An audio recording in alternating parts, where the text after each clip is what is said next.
الحديث. أما بعد فأعوذ بالله من الشيطان الرجيم. بسم الله الرحمن الرحيم. ولا تحسبن الذين قتلوا في سبيل الله أمواتا بل أحياء عند ربهم يرزقون. وقال النبي صلى الله عليه وسلم الجهاد ماض إلى يوم القيامة أو كما قال صلی اللہ علیہ وسلم. یوں بھی عبادت ہوتی ہے، ہم یوں ہی عبادت کرتے ہیں. اسلام کی گلشن کی ہم جانتی کی عبادت کرتے ہیں.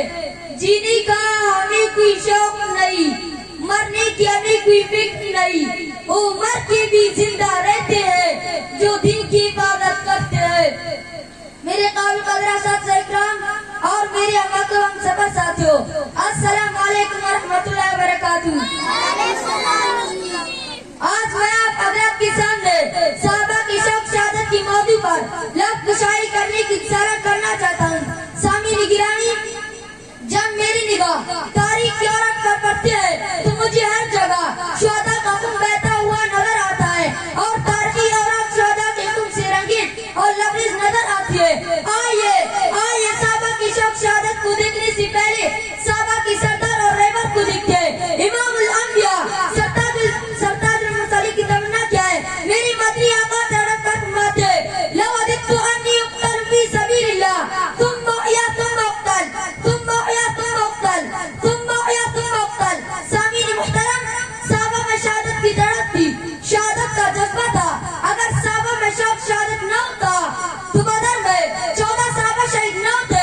اگر صحابہ میں شوق شہادت نہ ہوتا تو احد میں 70 صحابہ شہید نہ ہوتے جس میں آپ صلی اللہ علیہ وسلم کی چچا حضرت حمزہ کی ٹکڑی ٹکڑی کر دیے گئے. اگر صحابہ میں شوق شہادت نہ ہوتا تو خندق میں 6 صحابہ شہید نہ ہوتے، میری معاونہ میں 70 شہید نہ ہوتے. مجھے کہنے دیجئے اگر صحابہ میں شوق شہادت نہ ہوتا تو صدیق اکبر رضی اللہ عنہ کی دور خلافت میں 28,000 صحابہ اپنی جانوں کی نذرانی پیش نہ کرتے. فاروق اعظم کی دور خلافت میں 14,000 صحابہ شہید نہ ہوتے. عثمان غنی رضی اللہ عنہ کی دور خلافت میں 16,000 صحابہ شہید نہ ہوتے. ارے میں تو کہتا ہوں اگر صحابہ میں شوق شہادت نہ ہوتا تو گھروں میں بیٹھ جاتے، اپنی بیوی بچوں میں بیٹھ جاتے. ارے کس کو اپنے گھر کی نرم گداز بستر پر سونا پسند نہیں؟ لیکن سن لو، جب میری نبی کی یار میں نبی کا کلمہ پڑھ لیا تو انہیں گھروں میں بیٹھنا پسند نہیں آیا بلکہ میدان کارزار میں تلواروں کی سائے میں چلنا پسند آیا. ارے یہ تو وہ صاحب ہے جنہوں نے نبی کی آبرو کی خاطر، اللہ کی دین کی عظمت کی خاطر اور اللہ تعالیٰ کی پوری دین کو پوری دنیا میں پھیلانے کی خاطر اپنی بیویوں کو بیوہ کروا دیا، اپنی اولاد کو یتیم کروایا، گھروں سے بے گھر ہو کر، وطن سے بے وطن ہو کر پوری دنیا میں اسلامی پرچم لہرا دیا.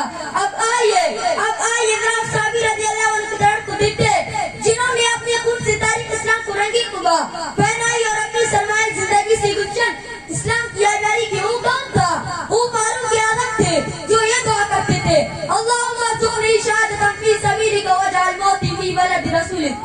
اگر صحابہ کی شوق شہادت کو دیکھنا ہے تو آئیے ذرا احد کے پاس سے پوچھتے ہیں اے احد، ذرا تو بتانا میرے عبداللہ بن جحش تیرے سینے میں کس جذبہ اور شوق سے آیا تھا؟ تو آئیے ذرا احد کے پاس سے پوچھتے ہیں اے احد، ذرا تو بتانا میرے عبداللہ بن جحش تیرے سینے میں کس جذبہ اور شوق سے آیا تھا؟ تو احد کا بار بابا عبدال جواب دیتا ہے اے رفیق کا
سے جسم گلزار سہی تم اپنا شکستہ تیر گنو خود اہل تر کشتے دل کی یہ بازی کس نے ہاری ہے ہمارے نل بلا